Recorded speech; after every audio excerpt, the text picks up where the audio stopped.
Oi, pessoal! Então vamos lá. O primeiro conceito que a gente vai ver é o conceito de literatura. O que é a literatura?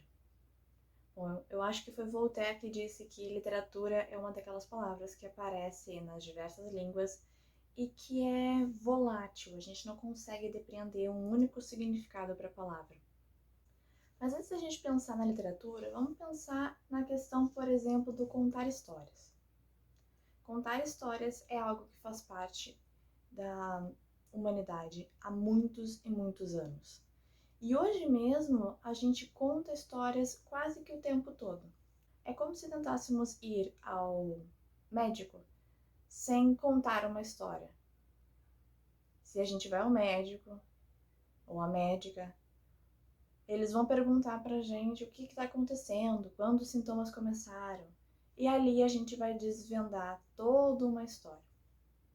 Contamos histórias o tempo todo sobre absolutamente tudo. Algumas dessas histórias fazem parte do nosso cotidiano, outras são lendas, fábulas, romances. As histórias estão em todos os lugares. Mas aqui a gente vai perceber elas dentro do texto, seja o texto oral ou o texto escrito. Outra coisa que nós fazemos muito também é falar sobre os nossos sentimentos. Falar, cantar, declamar sobre os sentimentos individuais e coletivos.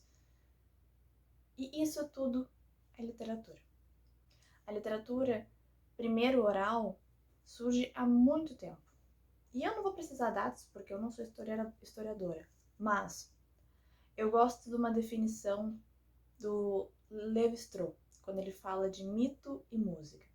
Se a gente for pensar então na literatura, em contar histórias, em declamar poesias, aquilo que está lá atrás, desde as cavernas, da origem da humanidade, como a gente considera hoje como sociedade, a gente então encontra o traço das lendas, do folclore, dos mitos. E o Lévi-Strauss fala uma coisa muito bonita. Ele diz que no início havia mito e música, e eles eram um só. E ao longo do tempo, a música e o mito se dissociaram e cada um foi para o seu lado. Né? Então, a gente vê uma aproximação muito grande, por exemplo, do poema, né? da questão da poesia, mas do poema que a gente declama, com o ritmo, né? Com a música. Esse ritmo fazia parte de muitas outras obras, gêneros literários. A gente tinha música associada não só à lírica, né, ao poema, mas também ao teatro e ao épico, né, que era aquele gênero que contava as grandes façanhas de um personagem, de um herói que representava toda uma sociedade. E eles eram marcados por ritmo. E por musicalidade. E ao longo dos tempos, esse ritmo e essa musicalidade foram sendo perdidos. Então, tudo isso que eu estou dizendo até agora é literatura. Vocês já se situaram? Sabemos o que é literatura. Cada um de nós, antes de estudar, já tem uma certa opinião sobre o que é literatura. E certamente parte da opinião de vocês está correta. Mas há muito mais a agregar nisso. Porque temos a tendência de restringir muito o que é literatura. E já digo para vocês que é impossível restringir. Mas então, vamos começar pela palavra literatura. A palavra literatura é muito recente. Então, se eu disse que aquilo que a gente chama de literatura é muito antigo, a palavra é muito recente. Bom, literatura, como a gente está classificando aqui agora, conceituando, enfim, só foi usado no século XVIII. Antes disso, a palavra literatura, como já diz Quintiliano, literatura vinha de litera, que era a palavra escrita. Litera, em latim, a palavra escrita. Certo? Mas como é que então se chamava literatura? Porque se ela existia, alguém deve ter usado algum termo para chamar ela. Sim, usava-se poética. Quem que usa esse termo pela primeira vez que a gente tem registro? Aristóteles, no livro Poética, certo? E então ele vai falar da poética. Uma das principais vontade do Aristóteles naquele livro é dizer que não é porque um texto é rimado ou metrificado, né, que tenha uma métrica, uma rima, que ele é poética, literatura. Ou seja, não adianta um médico escrever um tratado sobre fisiologia, medicina, sobre um órgão, sobre como fazer uma cirurgia em rima. Aquilo não vai ser, portanto, poética. E aí, primeiro ele diz o que não pode ser, né? Nesse sentido, ele está dizendo então o que não pode ser. Então, não é porque um texto tem rima, não é porque ele está com um ritmo, porque ele tem alguma melodia, que ele tem uma estrutura específica nesse sentido, se o tema dele não está vinculado com a poética. E que tema seria esse? Bom, não existe o tema, existem vários. Mas o que o Aristóteles usa como um ponto-chave ali para ele? Seria a mimese. Que seria o quê? Mimese, a gente tenta traduzir do grego arcaico como imitação. Imitação do quê? Bom, segundo Aristóteles, o ser humano já é condicionado a imitar. Nosso aprendizado viria pela imitação. Então, as crianças imitariam a natureza, imitariam os animais, imitariam os mais velhos, e assim seria o que depois a gente vai chamar de evolução, mas na época não existiria não existia esse conceito de evolução, né? Porque é de Darwin, vem bem depois. Mas é assim que haveria o aprendizado e a evolução das coisas, das ideias. Então, para o Aristóteles, o centro, o conteúdo ali de um texto poético seria um texto, né, de imitação, que imitasse a natureza, construindo uma outra coisa sobre isso. Então, ele vai falar de quê? Das tragédias. Nesse texto, o Aristóteles foca muito em falar do gênero trágico, tá?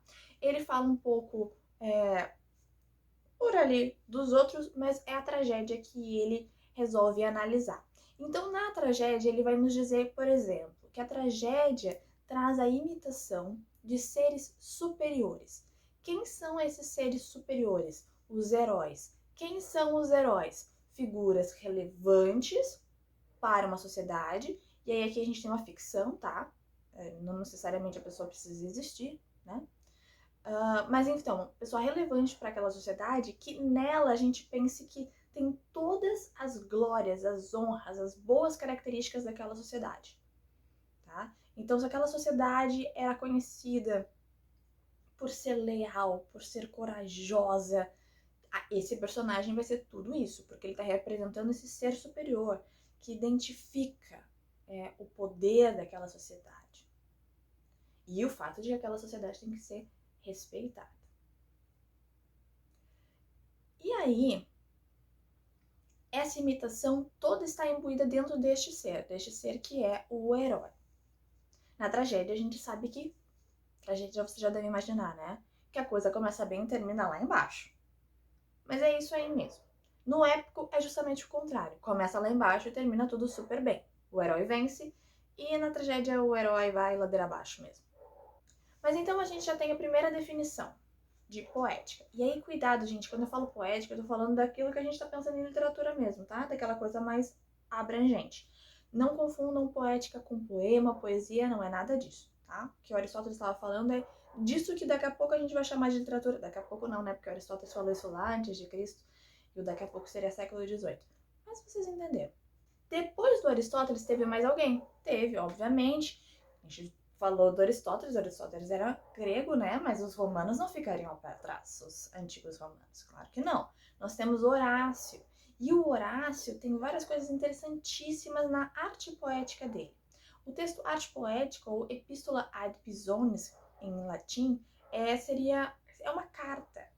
Se vocês pensam que inventaram o ensino EAD hoje em dia, esse texto consiste basicamente em uma aula escrita numa carta para os irmãos Pisones, por isso que é ad Pisones, em que ele conta, ou melhor, ele prescreve como é que é o fazer literário, como é que deve ser feito a literatura, no caso, a poética, lembrem? E nesse texto a gente tem coisas interessantíssimas. Por exemplo, questões de análise de gênero, estética, né? Então, como é que um texto tem que aparecer? Qual a forma, qual a estética, qual é a metodologia dele? O único problema desse texto é que o Horácio, ele faz receita de bolo. Ou seja, ele vai dizer que bolo de fubá só pode ser feito numa forma redonda, que bolo de chocolate tem que ser numa forma quadrada, e que o bolo de milho e fubá é a mesma coisa, né? Vou pegar outra coisa. Bolo de coco só pode ser feito em forma retangular. Isso ele está falando dos gêneros. Então ele vai dizer o seguinte, que um gênero, por exemplo, num poema lírico, só vai ser considerado poema lírico ali, poesia mesmo, se ele fizer exatamente como manda uma estrutura, uma regra. Nisso, o que o Horácio está dizendo? Que a literatura tem regras, tem estruturas próprias. Isso é legal. Apesar de ele restringir essa questão da forma de bolo, ele tem uma colocação interessante. Ele diz, muito próximo ali ao que o Aristóteles tinha dito com relação a não é porque um texto de medicina, um texto de química ou de física é feito como se fosse um poema, que é realmente um poema. É um tratado de física, química, biologia e assim vai. Porque não tem o conteúdo. Mas aí o Horácio vai dizer que não, mas a forma é importante. Forma é importante. A gente tende a associar forma e conteúdo.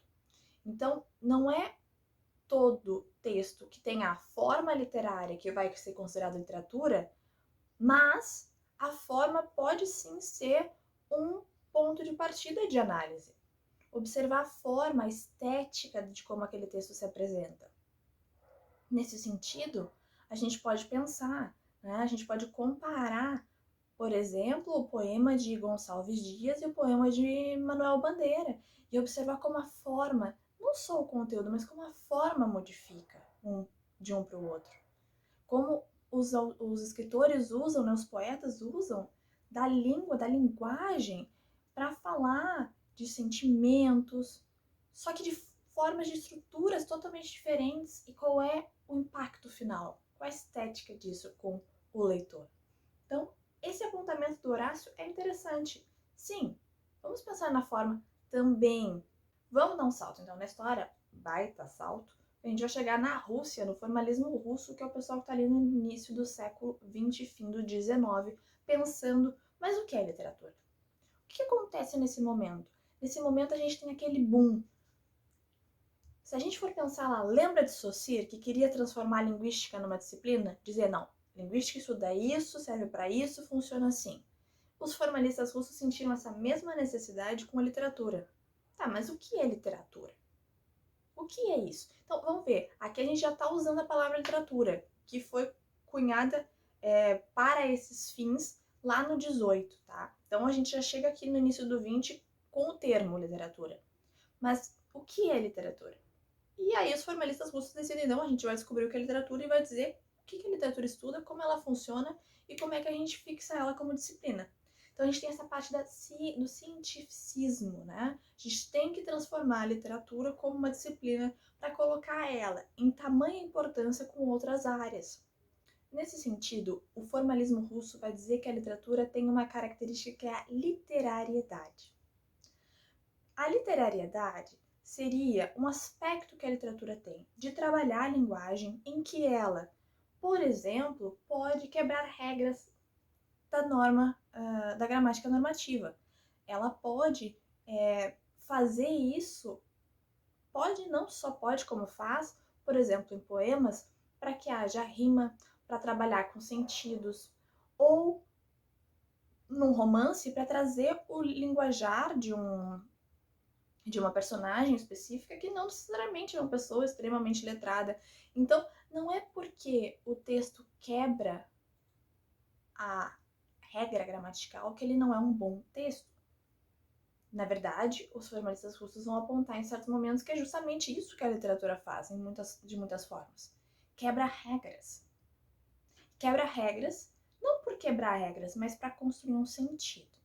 E aí os formalistas russos vão voltar de novo para a forma, para questões de norma e vão reanalisar a literatura nesse sentido. Bom, nesse sentido, o formalismo russo diz que A literatura, ela quebra a regra da linguagem cotidiana para construir uma outra coisa, um outro sentido, um outro significado. Bom, o Terry Eagleton vai concordar e discordar dos formalistas russos. Os formalistas russos foram muito importantes para a área de teoria da literatura, porque abriram vários caminhos. Mas, como tudo aquilo que restringe demais, nem tudo pode ser utilizado hoje e é útil para as nossas análises, ou para entender necessariamente o que é literatura, porque os formalistas russos estavam muito mais preocupados em dizer o que era a literariedade, ou seja, o que era aquela característica primordial que fazia a literatura ser literatura. E não necessariamente eles estavam preocupados em explicar o que a literatura de fato é. Mas aí o Terry Eagleton, que é um crítico e teórico inglês, ele vai dizer que literatura, no fim do dia, é aquilo que uma sociedade diz que é literatura. O que o Eagleton quer dizer com isso? Bom, se a gente fosse olhar vários textos ao longo da história, muitos foram considerados literatura numa época, quando surgiram, e depois não foram mais considerados literatura. Outros foram considerados literatura muito tempo depois. Tem aqui um jogo de valor. Para ser literatura, tem algo que dá valor ao selo, né? Isso aqui é literatura. E esse valor tem a ver com a sociedade em que a gente vive. E a sociedade em que a gente vive tem a ver com questões históricas, políticas, econômicas, sociais, culturais, é tanta coisa. Aqui entra o que o Cândido fala. O que o Cândido vai nos dizer, então? Cândido vai dizer que a literatura é um bem incompressível. O que é um bem incompressível? É aquilo que é um bem, sim. E depois ele vai dizer ainda mais que a literatura é um direito do ser humano, que não tem como a gente delimitar o que ela é, porque isso depende da nossa relação de valor, do valor que nós damos para aquele texto, ou mesmo para a literatura de modo geral, em uma determinada época ou sociedade. É incompressível porque a gente não consegue classificar ela. Literatura, e a gente pode pensar no que o Voltaire tinha falado lá no início, eu falei no início do vídeo, é aquele termo que ele é volátil, ele escapa pelas mãos. Porque o que eu consigo segurar é aquilo que tem valor para mim. Mas o que tem valor para mim hoje pode não ter valor para um outro leitor, pode não ter valor para vocês que estão assistindo. E pode ser que amanhã eu, enquanto sociedade, considere que eu tenha que rever esses meus conceitos. Então, o problema da literatura, que eu acho que ainda é um grande ganho, é que 2 mais 2 aqui não fecha 4. Nós podemos dizer o que é literatura de muitas formas. A literatura, como bem incompressível e como direito, ela traz uma coisa interessante ao ser humano que outras áreas não trazem, que é a possibilidade de fabular. A literatura está ligada à imaginação nesse sentido, porque ela projeta a gente para lugares desconhecidos, lugares inexistentes, vidas que não são as nossas, vidas de pessoas que a gente não conhece e que não existem, de uma forma que parece que a gente conhece, parece que elas existem, parece que nós visitamos aquele lugar, nós vimos aquela cena, nós conhecemos aquele personagem novo que acabou de entrar pela porta dessa casa, de uma outra personagem que vive nesse mundo, que quando o livro fecha não existe. Mas a nossa sensação de encontro com eles é real. É real porque está dentro da nossa capacidade de fabular. O sentimento que aquele poema puxa de dentro da gente é real. É real. É real quando a gente escuta um poema ou lê um poema do Cthulhu em que ele diz para ele e Lésbia, a amada dele, vivamos mea lesbia em latim. Para que eles vivam aquele sentimento, o amor, e a gente pensa assim, no fundo da nossa imaginação, que aquele amor existe, que aquele sentimento é real. A gente sente o peso do poema do Manuel Bandeira quando ele fala de boi morto, boi morto. Peso. Duas palavras, boi morto. E a gente sente um peso. Então, podemos considerar, conectar tudo isso que nós falamos aqui ao que Fabrino traz no seu livro, em que a literatura, o texto literário, propicia que nós tenhamos contatos com conhecimentos e com sentimentos e comportamentos que são atemporais. A literatura permite que nós tenhamos contato com o mais profundo do ser humano, aquilo que todos os seres compartilham. Para terminar o vídeo, então, Iana, o que é literatura? E vocês? O que é literatura?